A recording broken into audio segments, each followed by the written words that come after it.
So these are tough days for the Democratic Party.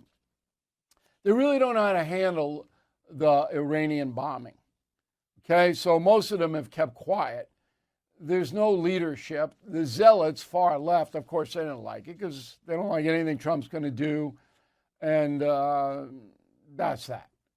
But the party has no plan B. So when you're going to criticize someone, it is responsible to have an improvement. And this is in your personal life, too. If you're going to give somebody some jazz, say, look, this might be better. Democrats have none of that for anything. They have nothing. You know, on the budget, don't cut Medicaid. All right, $37 trillion debt. What are you going to do about it? Nothing. They don't have anything. On Iran, no, you have to consult. And you look at them and go, well, what's plan B? Okay, how long you want to give the mullahs? 6 months, 6 years? It's been going on for decades. No plan. All right, so I got to run down what they're saying for you, and I will do some commentary on the back of it. First, our pal, Senator Adam Schiff from California. Go. So a lot of risks here for the country, which, is the reason why you come to Congress in the first place. It's the reason why our Constitution says Congress has the power to declare war, not the president. Now, the woman on CNN interviewing him, Cassie Hunt, failed to say to Schiff, and this is journalism 101. I mean, this is not anything hard. Well, that may be true in theory, but it's the War Powers Act gives the president 60 days to unilaterally use military action in situations. Did you not know that, Senator? And Bill Clinton, Barack Obama, they used bombing without any consultation to Congress whatsoever. Were you unaware of that, Congressman? But instead, Ms. Hunt just sits there.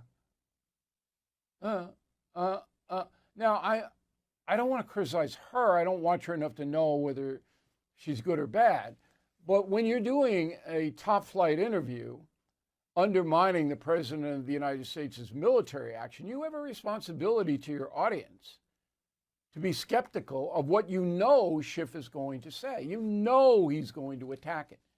And then you say, Senator, what would you have done? Pretty precisely. We don't want any general, diplomacy. What would you have done? No, none of that comes. And it doesn't come because CNN doesn't want that kind of exposition. They bring on Schiff. They know Schiff is going to criticize Trump, and that's what they want. They don't want balance. They don't want two sides. Okay. Second one is the ardent socialist, perhaps a communist. I'm not sure yet. Bernie Sanders is a communist. No doubt in my mind. He would seize your property. Warren, I'm not sure, but she's absolutely a fanatical progressive and a socialist. Here's what she says. Go. Trump has launched the United States into another potentially endless war in the Middle East. Bombing another country is an act of war. The Constitution is clear. If there is no immediate threat to Americans, to our service members, or to the homeland, the president has no legal authority to order our troops to strike another country. None. War with Iran will not make us safer. Well, she's reading that at a pro-abortion rally, by the way. She can't get enough abortion, Elizabeth Warren. Can't get enough. Okay? But anyway, she says things that are just factually incorrect. And of course, somebody's going to mind. So there is no immediate threat to Americans. Well, I believe that a hostile nation that has a policy of killing Jews and Americans, stated policy, okay, having an atomic bomb, a nuclear weapon, might be a threat. Now, there are a lot of people who just don't believe it because they don't want to believe it. They don't want to believe Mossad. They don't want to believe U.S. intel. They don't, and they won't. But the UK, MI6, every intelligence agency, and they have droves of people inside Iran.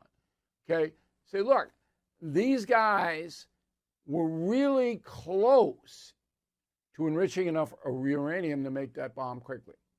But Elizabeth Warren doesn't care about that. Won't even consider it because she doesn't want to consider it. Breaks her bubble.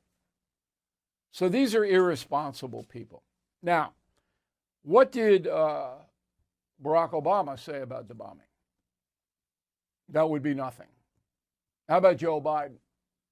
No, Joe didn't weigh in. How about Kamala Harris? No. These are supposed to be the leaders of the Democratic Party. So if I'm the leader of the Democratic Party, all right, number one, it would be much more competitive than it is now and much more sane. Here's what I would say. We support the president's military action against Iran because he's the commander in chief and we support our troops. But we have reservations.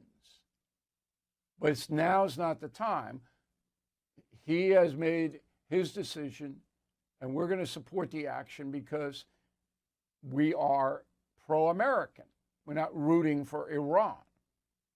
And then afterward, if we believe it was not the right thing to do, we'll certainly come forth with a better plan.